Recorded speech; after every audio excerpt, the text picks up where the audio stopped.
Hello বন্ধুরা, আসসালামু আলাইকুম। কেমন আছেন সবাই? আশা করি আল্লাহর রহমতে সবাই অনেক অনেক ভালো আছেন। সবাইকে জানাই রমজান মুবারক।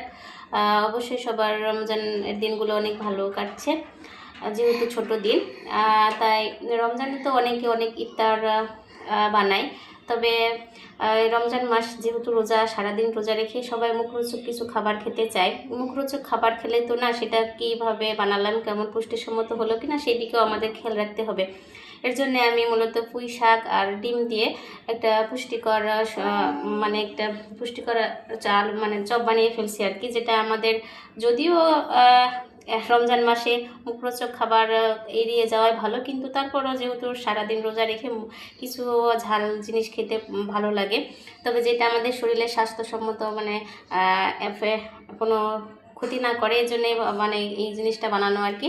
আপনারাও এভাবে পুঁই শাক, যে কোনো শাক দিয়ে ডিম দিয়ে একটা পুষ্টিকর শেক বানিয়ে নিতে পারেন বাসায়। বাইরে তো অনেক খাবার পাওয়া যায়, কিন্তু তার মাঝেও যেহেতু রমজান মাস, বাইরের থেকে না কিনে আমার মনে হয় একটু কষ্ট হলে বাসায় যদি এভাবে আপনারা বানিয়ে খান অনেক ভালো হবে এবং আমাদের হেলথের জন্য অনেক ভালো হবে। তাই বন্ধুরা, আর কথা বললাম না, আমি এটা কীভাবে বানালাম চলেন আপনাদের সাথে শেয়ার করি রান্নার মাধ্যমে। দেখতেই পাচ্ছেন, তার জন্য আমি একটা ডিম আর কিছু পুঁই শাক পাতা নিয়ে নিয়েছি। এখন পুঁই শাক পাতাগুলো কেটে নেব আর ডিম আর বেসনগুলো ভালোভাবে গুলিয়ে নেব। ওর সঙ্গে কিছু মশলা অ্যাড করব, তারপরে আমি এটা বানাবো। এইভাবে চিকন চিকন করে আমি পুঁই শাকের পাতাগুলো কেটে নিয়েছি, সাথে একটু পেঁয়াজ দিলাম। এখন আমি মিশ্রণটা তৈরি করে ফেলবো। ডিম আর বেসনের গুঁড়া দিয়ে সুন্দরভাবে। দেখতে পাচ্ছেন, এই যে আমি ডিম আর বেসনগুলো একসাথে দিয়ে দিয়েছি। এখন আমি পাতাগুলো এর মধ্যে দিয়ে ভালোভাবে মিক্সড করে নেব সুন্দরভাবে।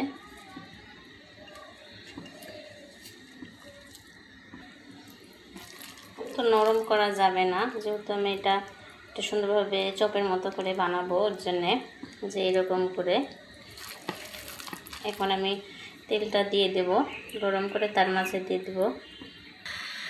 তেলটা গরম হয়ে গেছে, এখন আমি সুন্দর মতো এটার মাঝে ছোট ছোট সাইজ করে দিয়ে দেব।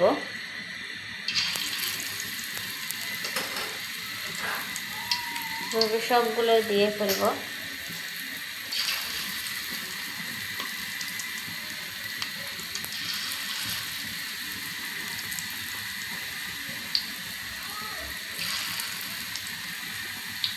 পাওয়ারটা একটু কম দিব, যেহেতু বেশি পাওয়ার দিলে এটা পুড়ে যাবে।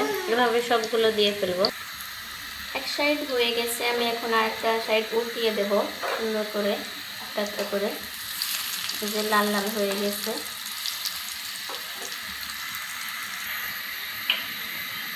আমার ডিম আর পুঁই শাকের চপগুলো দেখতেই পাচ্ছেন হয়ে গেছে, মচমচা হয়ে গেছে, দেখে বোঝা যাচ্ছে।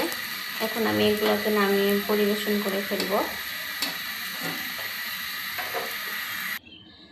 দেখতে পাচ্ছেন বন্ধুরা, আমার পুঁই শাকের পাতা দিয়ে ডিমের চপগুলো বানানো হয়ে গেছে। দেখতে অনেক সুন্দর আর খেতে অনেক মজা। যেহেতু রমজান মাস, মুখরোচক খাবার খেতে সবারই পছন্দ। সাথে যদি একটা ভিটামিন যুক্ত হয়, পুঁই শাকে প্রচুর পরিমাণ ভিটামিন আছে, যেটা আমাদের রোজা রাখা শরীরে দুর্বলতা দূর করবে, বুঝতে পারছেন। ওর জন্য মূলত এই রেসিপিটা বানানো।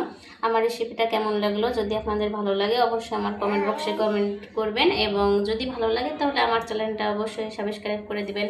আল্লাহ হাফেজ।